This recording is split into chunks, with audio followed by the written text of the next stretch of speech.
So what is up, guys? Nick here, helping you to master your technology. I've had the iPhone 15 Pro Max for around 4 months, and in this episode we're going to talk about everything I learned about it and what I think about it now. That it's not at its halfway year point, but 4 months is quite a bit of time to go ahead and discuss the natural titanium version here of the iPhone 15 Pro Max. Now, I want to begin by talking about the price and the value. So this phone actually came in at well over $1,200. With taxes, I think it was 13 something, but it was up there. It was no cheapy phone. And was the price and value worth it here? And I feel like you're paying for the polish of the iPhone experience, the beautiful camera system, and because the cameras were far improved, the new titanium build, I actually feel like it was more worth it this year than some prior years. So I've been pretty happy with it from a price perspective in terms of getting a top dog phone. I still think Apple should do more at this price point, like make the screen bigger maybe, or maybe add some better software experience like AI and multitasking.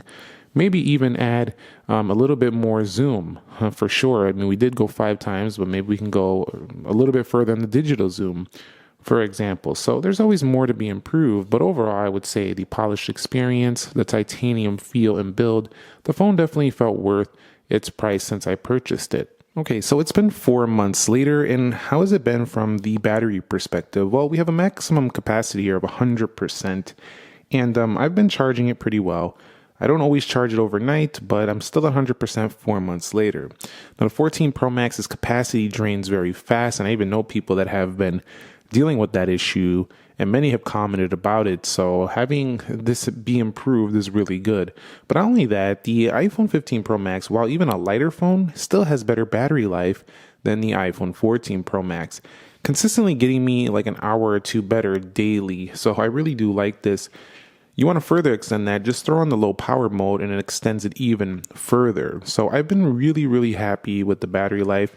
Although there's something still in the back of my mind that about the iPhone 15 Pro Max, and that is, well, the iPhone 13 Pro Max. The 13 Pro Max is still a phone that had even better battery life to me than the iPhone 15 Pro Max. So that makes me think, I still think Apple can improve here. And they just recently announced a month ago, Galaxy S24 Ultra also has impressed me, giving me even longer life. I even think the OnePlus 12 might have longer battery life than this phone. So I think Apple should bring like an Ultra iPhone with bigger battery. I think it would be really nice. And if they don't even do that, at least catch up to the 13 Pro Max, because this was still the best I've seen so far on iPhone, but it's still an improvement over the 14 Pro Max, so I'm not upset with it whatsoever 4 months later. Now, in the area of the camera system, I really love the new improved 5x zoom. It's been pretty darn amazing on this phone, and I'm going to show you samples here in a minute of the photo samples. So let's go ahead and go over to the camera. I really just like the 5x zoom. It's really a nice feature. I also kind of have been enjoying this ability to crop in on the main sensors at 24, 28, and 35. Sometimes you actually just need a tighter shot, and it just works really well in that respect. I also still have not seen many phones, if any, beat the iPhone in the area of video. It's still like the best video camera out there. Now, granted, the Pixel has amazing EIS, amazing stabilization in video, and really good video as well. And in some areas, both Pixel and Samsung phones can actually look better in certain scenarios. But overall, I feel like the iPhone is still the go-to choice for the video department. So cinematic is decent. I don't really use it much, but the slow-mo is good. And then one area I don't really love so much on the iPhone is I don't know why, I just don't like the results from the selfie camera in terms of just how they turn out too HDR, too sharp. They just show too much detail. I'm not a big fan of the front-facing camera. I like how Samsung photos look on the front-facing camera. They soften up the skin a little bit. It's just a more pleasing aesthetic in my opinion. However, this is still a really strong front-facing camera. In addition to that, it has some of the best front-facing video. So while I'm not a big fan of the photography, I love the front-facing video on the iPhone. It's super flawless. It basically matches up with the rear. So take a look at some of the samples I produced over the past few months, 4 months, and let me know your thoughts on where you think it stands in the marketplace today.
When it comes to the display quality, we are looking at that 6.7-inch OLED display over there. Again, I would like to see a bigger one in the future, just like we're going to see likely a bigger iPad. When it comes to video, you don't really have an issue with dynamic island until you pinch in. And for some people, that's still not an issue, but that definitely stands out. I mean, it's just something to note. However, I really like the reduction in the bezels here. They've been pretty fantastic how they don't really, bother the overall experience. They're just thinner looking than before. Really appreciate that. I also really like how this display, while it doesn't give you a lot of options to tweak its overall, take. I mean, you could change it in accessibility, color filters and stuff like that, but it doesn't give you like its own, saturation slider, stuff like that. So you don't have a lot of tweaking you could do, but it's super bright and they give you a lot of usable brightness, like without having to trigger the auto brightness. You get a ton of usable here daily, which is one of the best out there, if not the best. Also, the dark mode true tone night shift, been around for a while, makes the experience comfortable, throughout the day. But really, it hasn't been getting too bright dimming during situations like the 14 Pro Max. When I was outside, it would dim under heavier brightness.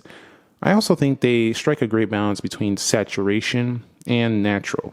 So it's kind of like a natural, but still enough vividness to give it a kind of a really sweet spot balance.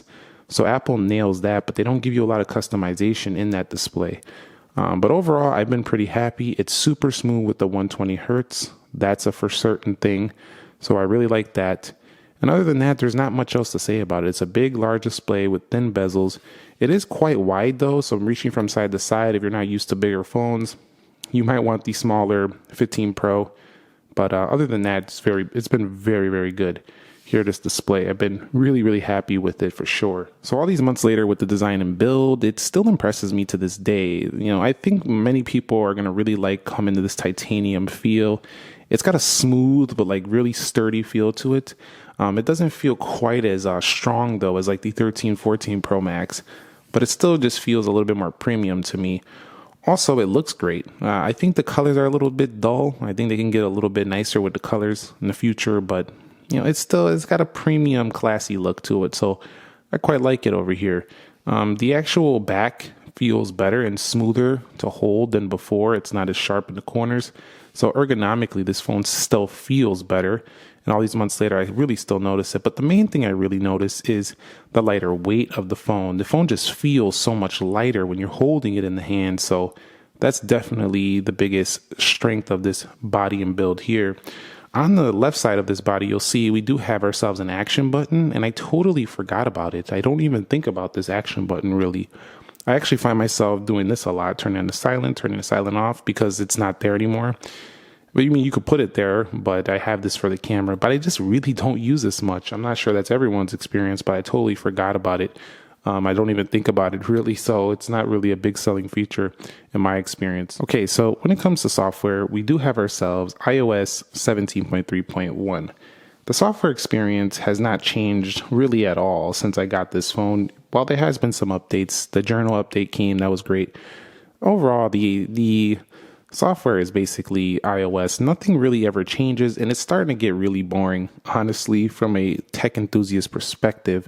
From a consumer perspective, it just works and they're fine with it. But honestly, I think Apple needs to add some multitasking. The no ability to split screen, even a basic split screen mode, would really enhance the experience here for those who like to really push their Max device. In addition, while we do get software updates pretty regular, dot releases all the time, they don't really push the experience to, new heights. It's just kind of like a bug fix here and there. Let's fix a little toggle in the music app. Let's fix a little thing here, a little thing there. It's really quite boring. There's really not much to say until the major updates come with the launch of iOS 18, which I'm really looking forward to. It kind of just feels like your everyday phone. And it's not bad. It's consistent, it's smooth, it works, it's polished, and it has all the apps you need. And there's a reason why it's one of the most popular phones in the world, because it has some of the greatest apps in the world and most polished and secure. But I do think with the generative AI coming to Pixel and the Samsung devices, we need to see that for iPhone, because it's starting to feel like there's not much on offer here compared to some of the competition. So Android's having their time, but I think Apple's going to strike right back with iOS 18. But 4 months later, At this point, it's starting to feel a little bit old because of those other phones giving AI. But other than that, it's still pretty flawless. Updates come in regularly, better than a lot of Android phones, and it's a super smooth, buttery experience with really great polish. So it's still good in that respect. And of course, with the software, if you count on FaceTime, the ecosystem, iMessage, you know the drill. There's really nothing that can match it. And the social media apps like Instagram still work better to me, especially when doing things like stories and things of that sort. It's just a lot smoother in my experience than the Android phones. Also, the actual app itself is it's really quite good. And this is not the only one. There's other social apps people have talked about with this area. And while Samsung has improved their social media experience, I still find the iPhone smoother, especially in when you start uploading stuff. It's just a little bit smoother in certain spots. But that's just something to note about the overall software experience with this. Okay, and when it comes to performance, you've seen a lot of videos on my channel probably about, performance, and the iPhone still rocks out. It really does very good here. The only thing is that its animations are a little bit toned down for a consistent visual pleasing look. And there are manufacturers that have taken that to the next level here. So definitely making it a little snappier, but the iPhone still has this smooth factor, this visually pleasing factor on lockdown. So I still have not seen a single Android phone beat it. There's phones that are super close, are right there. I would say the OnePlus 12 is right there, and so is some Xiaomi phones, but this phone is still super, super smooth day to day. And with this performance, with having the A17 Pro chip, 8 gigs of RAM, something you never think about with your 15 Pro Max is performance. It just works all the time. This stuff doesn't even cross your mind anymore, really. It's just fun to watch comparisons. That's why I make them. I love seeing how they compare next to other devices. But overall, the average person probably not even thinking about that anymore. Touching slightly more on the dynamic island, this is a feature that really is something different for somebody who hasn't upgraded to 14 Pro Max and newer. At the same time, it's something that after you get used to it, it kind of just blends in the background. I would really prefer a full screen, but I don't feel like that's going to happen anytime soon. But this definitely is useful sometimes with certain applications, timers, the drill. There's quite a few things, and developers have definitely gotten on board with the dynamic island.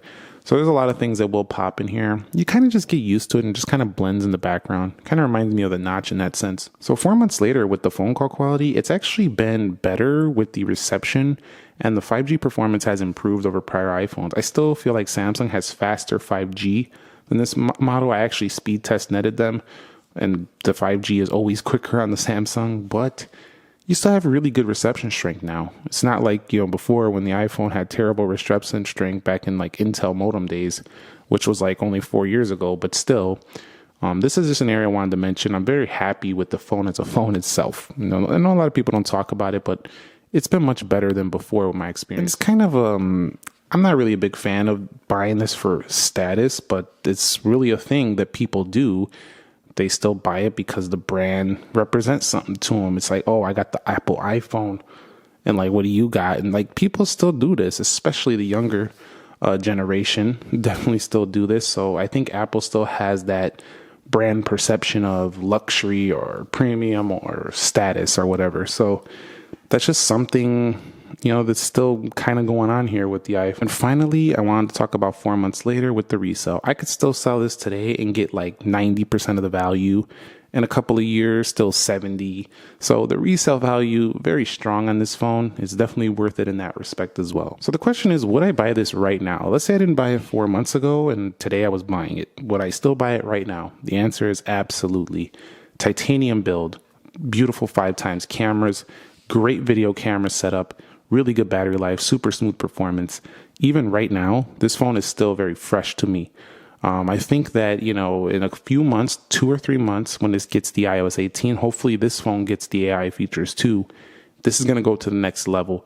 If Apple waits to the next model to get the AI features, this is going to start to feel long in the tooth in just about 2 or 3 months. So 2 or 3 months from now, I probably would wait. But right now, I think it's still a good pickup. Let me know your thoughts down below in the comment section of this video. Thumbs up if you enjoyed it, and subscribe if you haven't already. We have many more videos coming your way this year. Have a great day. Nick here. Be sure to be well, and peace.